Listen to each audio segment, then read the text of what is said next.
Man embraced once saved, always saved in his youth. He thought that there was no way he could lose his salvation. He started sinning. He fell in love with sin. And he started sinning and sinning and sinning it up. His Christian friend says, man, you need to repent of sins and turn from these sins. But he said, once saved, always saved. Am I right? Once saved, always saved. And he began to pursue the depths of evil. Once saved, always saved was his motto, his anthem. Once saved, always saved. He began to sin and sin and sin. He sinned a lot. I don't need to list all the sins, but he did them all.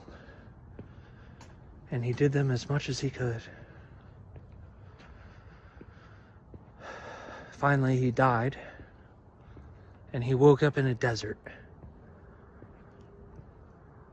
And there was a table to his left.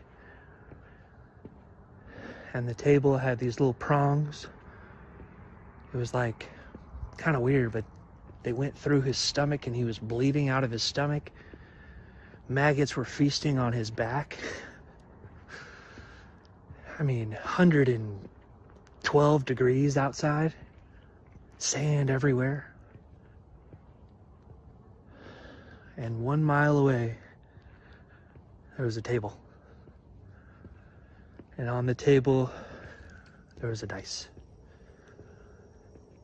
And all he has to do to get out of his situation is trek across the hot sand and roll a 6.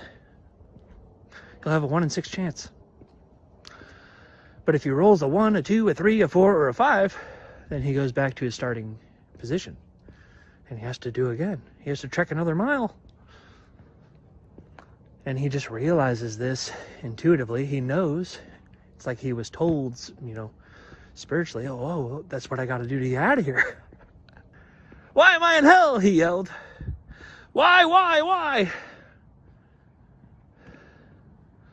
Once saved, always saved. Once saved, always saved. He starts yelling. He looks up, and in the clouds it's written, you're not in hell.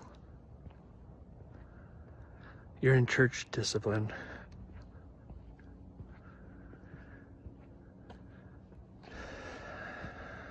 That's terrifying. It's a terrifying story.